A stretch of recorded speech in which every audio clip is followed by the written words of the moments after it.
जी अस्सलाम वालेकुम। आज हम लेसन 26 टीचिंग ऑफ ग्रामर पढ़ने जा रहे हैं, ELT इंग्लिश 503 कोड का, ग्रामर एंड इट्स टीचिंग। अब सबसे पहले ग्रामर है क्या? Grammar a set of rule है, ठीक है, जिसको मतलब हम लर्न करते हैं और ग्रामर की वजह से ही हम फिर लैंग्वेज को डेवलप करते हैं, हम सेंटेंस बनाने के काबिल होते हैं। Grammar is an important part of language learning. It is the system of a set of rules of a language. The word rules imply that somebody created the rules first and then spoke the language. Grammar is the business of taking a language to pieces to see how it works. Crystal का ये कहना था कि जो grammar है ये actually है क्या? ये एक बिज़नेस है कि किसी लैंग्वेज को हम टुकड़ों में लेते हैं और फिर देखते हैं कि एक्चुअली ये काम कैसे करती है, ठीक है। However language did not start like that. All languages change over time. What we call grammar is simply a reflection of a language at a particular time. Grammar is the mental system of rules and categories that allows human to form and interpret the words and sentences of their languages.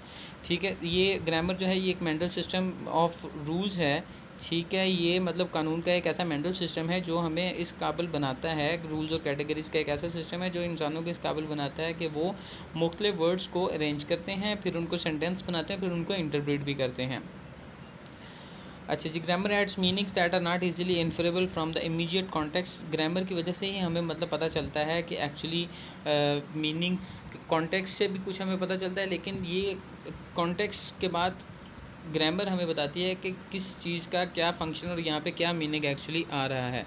In order for students to have a functional knowledge of a language that can be spontaneous produce language, they must have at least some knowledge about the grammatical construction of a rule. Definitely आपको language produce करने के लिए आपको grammar का knowledge होना बहुत ज़रूरी है। इंपॉर्टेंस ऑफ टीचिंग ग्रामर क्या हो सकता है जी? सबसे पहले सेंटेंस है, मशीन आर्ग्यूमेंट्स।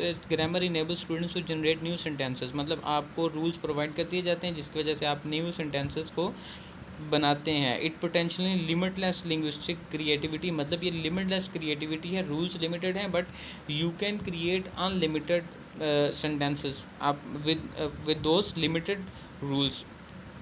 आगे है जनाब the fine turning arguments it serves are corrective measures against ambiguities and allows for greater सब्लिंग of meaning than a merely lexical system can cater for. ये हमें मज़ीद इस काबिल बनाता है कि हम सही मीनिंग को समझ सकें, किसने जो एक्शन लेने वाला है वो क्या है, जिसके ऊपर एक्शन हुआ है वो कौन है, ठीक है, सब्जेक्ट और ऑब्जेक्ट क्या है और इसमें एक्शन क्या हुआ है, ये मतलब हमें मज़ीद एलेबोरेट करते हैं चीज़ को सही तरह से समझने के लिए। The advance organise argument a kind of advance organiser for one's later acquisition of the language. ये एक एडवांस लेवल है जब आप लैंग्वेज को एक्वायर कर रहे हैं, एक्विजिशन कर रहे हैं लैंग्वेज, तो ये उसके बाद एक एडवांस किस्म का हमारे पास एक ऑर्गेनाइज़र है लैंग्वेज को लर्न करने के लिए। The discrete item argument it helps to reduce the apparent enormity of the language learning task for both teacher and students. ये हमें इस काबिल, टीचर और स्टूडेंट्स को इस काबिल बनाता है कि वो जो उनकी लैंग्वेज लर्निंग है ना, लर्निंग जो उनका प्रोसेस है टीचर का लैंग्वेज पढ़ाने का और लर्नर्स का लैंग्वेज लर्न करने का, तो ये उसमें थोड़ा आसानी बना देता है। जब आप ग्रामर लर्न कर देते हैं तो फिर आप क्या करते हैं, फिर आप आसानी से लैंग्वेज भी सीख सकते हैं। The rule of law argument since grammar is a system of learnable rules it lends itself to view a teaching and a learning non as transmission. Grammar offers the teacher a structured system that can be taught and tested in methodical steps. मतलब ये एक ऐसा system है जो teachers के लिए एक structured system है जिसको टीचर अप्लाई कर सकते हैं और उसके बाद फिर उसको डिफरेंट पढ़ा सकते हैं, फिर उसको अप्लाई कर सकते हैं डिफरेंट मेथड्स में। अब ये जनाब द डिडक्टिव अप्रोच है, ये एक अप्रोच है ग्रामर पढ़ाने के लिए।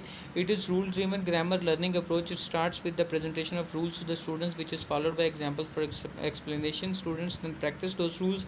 Learners engage themselves with rules through the study and manipulation of examples. A teacher centred approach to present new content. मतलब आपको एक रूल पढ़ाया जाता है, फिर आपको बताया जाता है कि आप इस रूल के ऊपर प्रैक्टिस करें, ठीक है। एग्जाम्पल है the form and use of third conditional explain to the learners than they have a gap field exercise to complete than prepare their own example. मतलब फिल इन द ब्लैंक्स, आपको पहले एक rule पढ़ाया जाता है, फिर आपको फिल इन द ब्लैंक आपको एक एक्सरसाइज दी जाती है। The use of deductive approach it may be suitable with lower level learners who need a clear base from which to begin with और with learners who are accustomed to a more traditional approach. मतलब ये उन लोगों के लिए है जो deductive approach है, ये उन लोगों के लिए बेहतर है जो कि अभी स्टार्ट पर लैंग्वेज सीख रहे हैं, जो लो लेवल पर हैं। जब आप उनको रूल पढ़ाएंगे फिर वो प्रैक्टिस करवाएंगे तो उन्हें अच्छी तरह से याद हो जाएगा। एडवांटेज ऑफ डिडक्टिव अप्रोच क्या है? It gets straight to the point and can therefore be time saving. Many rules can be explain quickly. This allows more time for practice and application. जाहिर है इसका एडवांटेज ये है कि आप इसको ज़्यादा अच्छे तरीके से जब आप स्टार्ट पर एक लैंग्वेज को पढ़ा देंगे, आप रूल को पढ़ा देंगे तो फिर उस कि आपका टाइम बच जाएगा और मज़ीद टाइम आपके पास प्रैक्टिस के लिए बच जाएगा और आप मज़ीद रूल भी पढ़ा सकते हैं। It respects the intelligence and maturity of many specially adult students and acknowledges the rule of cognitive process and acquisition.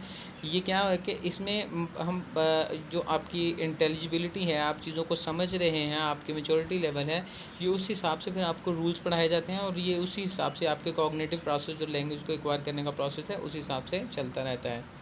Criticism of, इसमें जनाब एडमसन ने क्या किया, teaches grammar in an isolated way. ठीक है, मतलब ये तो यही है ना कि हम ग्रामर को बिल्कुल एक आइसोलेटेड वे में पढ़ाते हैं। Little attention is paid to meaning, इसमें मीनिंग के ऊपर कम तवज्जो दी जाती है, रूल्स के ऊपर ज़्यादा दी जाती है। प्रैक्टिस इज़ ऑफन मैकेनिकल, यूँ समझ लें कि आपकी जो प्रैक्टिस है ना वो आपके लिए एक मतलब मैकेनिकल के तौर पर मतलब आपके लिए एक एक्टिविटी बन जाती है। Starting the lesson with a grammar presentation may be challenging for some students, may not be able to understand the concepts involved. Teacher explains it often as the expense of students' involvement and interaction. Explanation is seldom as memorable as other form of presentation such as demonstration. जो starting पे जो grammar presentation है वो कुछ students के लिए difficult हो सकती है बिकॉज उन्हें थोड़ा सा समझने में कोई प्रॉब्लम आ सकती है, लेकिन ये टीचर की फिर रिस्पॉन्सिबिलिटी है कि वो स्टूडेंट्स को इन्वॉल्व करे इंट्रैक्शन में, फिर उनको अच्छे तरीके से पढ़ाए और उन्हें याद करवाए। अच्छा जी, आगे एक प्रिस्क्रिप्टिव रूल है और एक डिस्क्रिप्टिव रूल है। प्रिस्क्रिप्टिव का मतलब पहले से लिखा गया रूल, मतलब वो रूल कि जिसको किस तरह से आपने यूज़ करना है। आप प्रिंसिपल और order which guides behaviour how things are to be done. ठीक है, मतलब चीज़ें किस तरह से यूज़ होनी चाहिए, जिस तरह के शेल फर्स्ट पर्सन के साथ लगेगा, विल सेकंड और थर्ड पर्सन के साथ लगेगा। और डिस्क्रिप्टिव रूल वो होता है कि जिस तरह से एक्चुअल लैंग्वेज यूज़ हो रही होती है।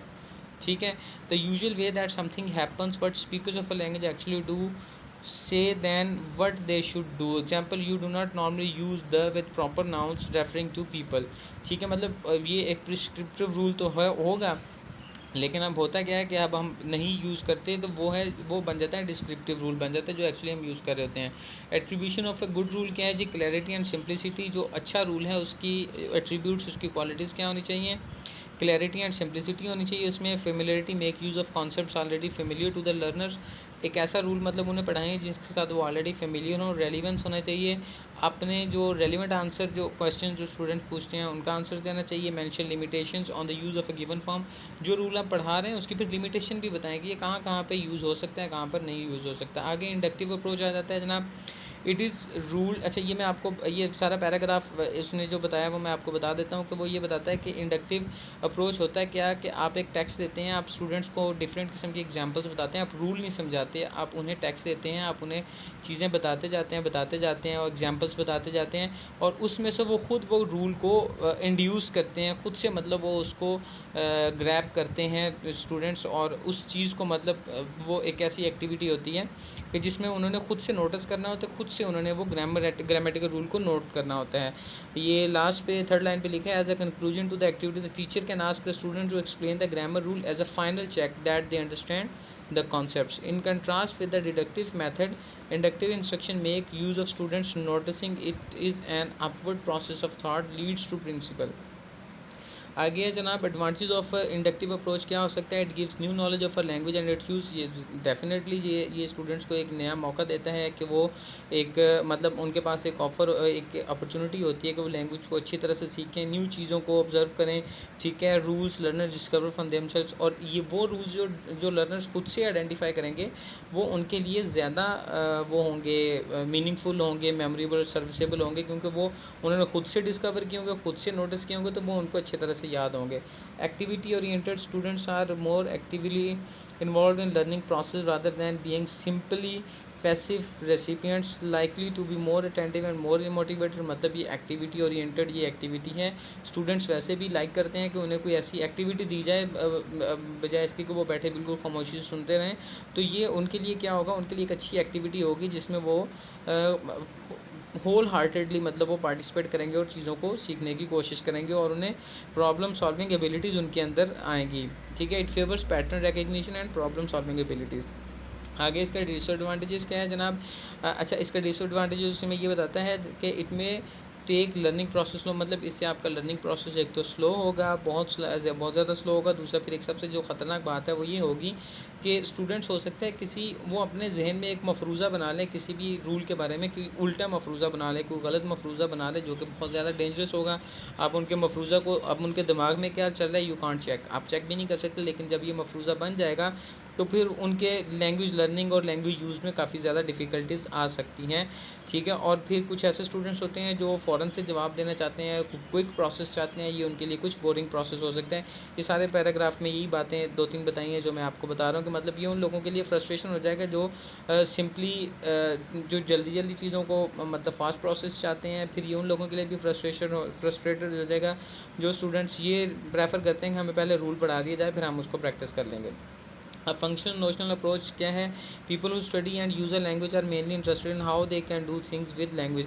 अच्छा, कुछ लोग ऐसे होते हैं जो ये सोचते हैं कि हम लैंग्वेज को यूज़ कैसे कर सकते हैं। They are not very much interested, मतलब वो बहुत सारी चीज़ों में इंटरेस्टेड होते हैं, वो बस ये देख रहे थे कि हम लैंग्वेज एक्चुअली यूज़ कैसे करेंगे। तो जब आप ग्रामर टीचिंग करेंगे तो उसमें क्या होगा कि जो they are only interested in grammatical structure of a language as means to getting things done.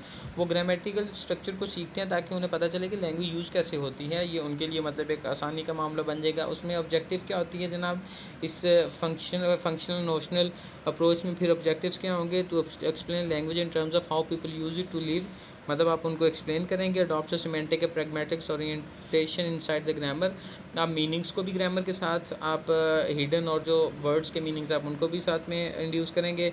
It does not see semantic pragmatic extra level of organise but see them as a integral to the organisation of a grammar. इनको अलग से semantic meanings के बारे में नहीं बताना, कुछ इस तरह से करना है कि ग्रामर के साथ ही आपके मीनिंग्स भी आ जाए। Communicative meanings that learners would need in order to express themselves and to understand other effectively, ठीक है। कम्युनिकेटिव मीनिंग्स लर्नर्स को बताए जाएंगे इसमें, ठीक है, ताकि वो अच्छी तरह से अंडरस्टैंड करें और फिर दूसरों के साथ वो उसको कम्युनिकेट भी कर सके। रेलिवेंट जो कुछ टर्म्स हैं, कुछ नोशंस हैं, notions are meanings elements that may be express through nouns pronouns, मतलब कोई भी चीज़ जो आपकी जो वर्ड है जो एक मीनिंग कोई आइडिया लेके आएगा, जो मीनिंग लेके आएगा, वो नोशंस हो गए, ठीक है। अब आगे फंक्शन के बारे में बताते हैं। Function is some kind of communicative act, जो आप मतलब आप जो बोल रहे हैं डेफिनेटली आप एक अपने वर्ड्स के साथ आप एक्ट कर रहे हैं, आप एक फंक्शन कर रहे हैं, वो उस चीज़ को है। Use of language to achieve a purpose, example आप सजेस्टिंग है, प्रॉमिसिंग है, अपोलोजाइजिंग है, ग्रीटिंग है, इनवाइटिंग है, जो भी कर रहे हैं ये एक फंक्शन है। सिचुएशन है, a situation may affect variation of a language such as the use of a dialect, the formality of or informality of a language and the mode of expression।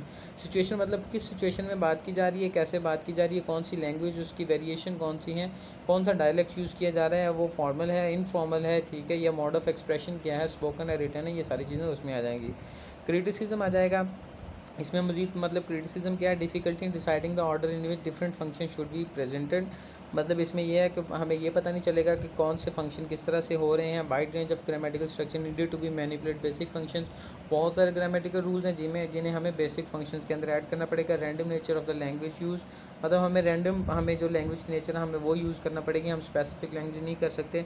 Advantage इसका क्या है? It contributes a great deal to overall store of language teaching methods.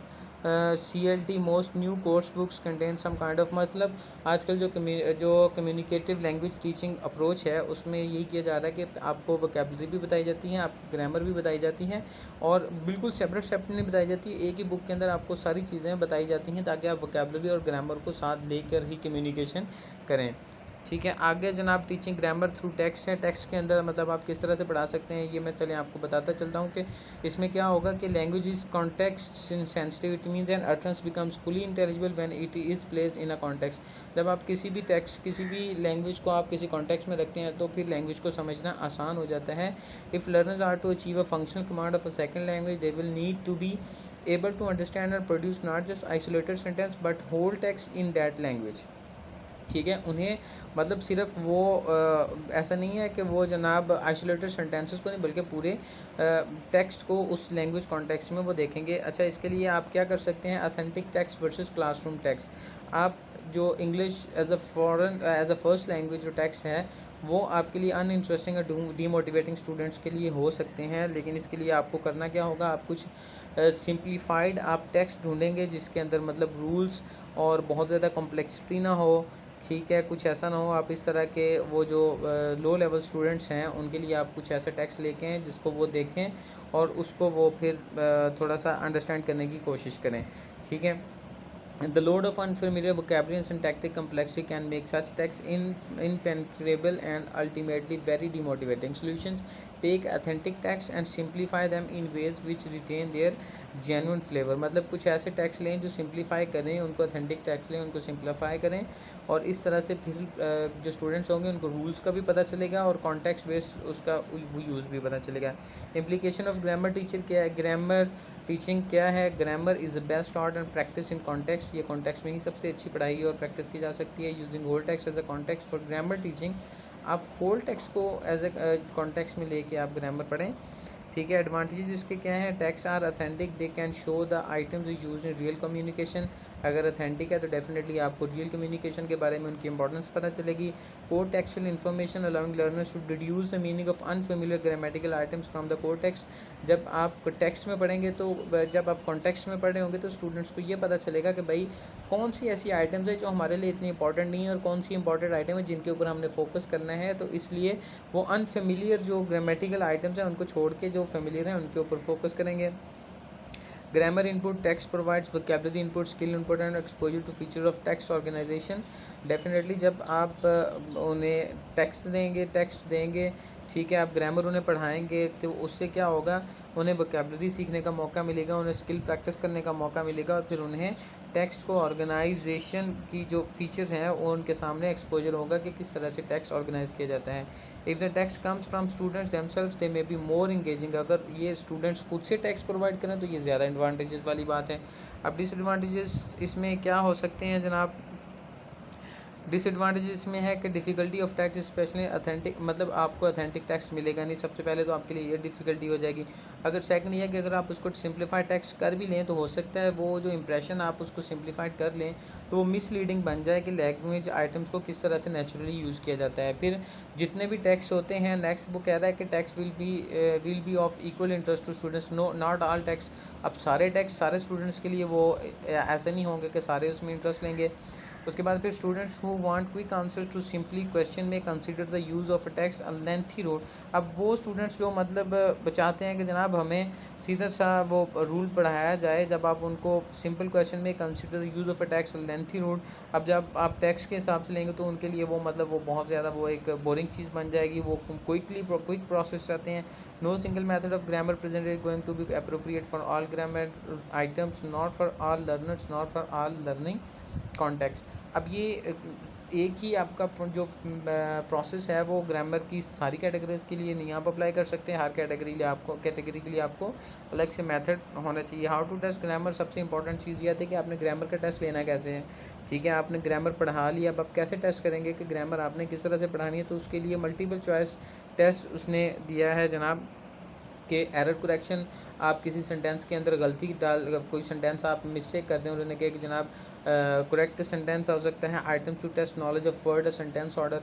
आप word या sentence order को आप वो miss कर दें, ठीक है, और आप उसको मतलब उनके अरेंजमेंट ख़राब कर दें, उन्होंने कहा कि जनाब आप इसको सेंटेंस को करेक्ट ऑर्डर में लिखें। कंप्लीशन आइटम्स, ठीक है, आप कोई चीज़ दरमियान में फिल इन द ब्लैंक्स कर दें, ठीक है। ट्रांसफॉर्मेशन आइटम्स, आप कुछ चीज़ों को उन्हें जनाब कह दें कि आप प्रेजेंट इंडेफिनिट टेंस को पास्ट में ले जाएं, एक्टिव को पैसिव में ले जाएं, पैसिव को एक्टिव में ले जाएं। आप इस तरह से उनको एक्टिविटीज़ दे सकती हैं। वर्ड चेंजिंग आइटम्स हो सकता है जनाब, आप उन्हें कहेंगे आप वर्ड को सब्स्टिट्यूट करें, आपने ये जो बात लिखी है आप इसके अपोजिट कोई सेंटेंस बना के दें, ठीक है। सेंटेंस कंबाइनिंग एक्सरसाइज, आप मुख्तलिफ सेंटेंस दे सकते हैं कि जनाब इनको आप सेंटेंस वर्ड्स को कंबाइन करके सेंटेंस बनाएं, या फिर आप मुख्तलिफ सेंटेंस देखें और इनको एक दूसरे के साथ मिलाएं। तो ये था हमारा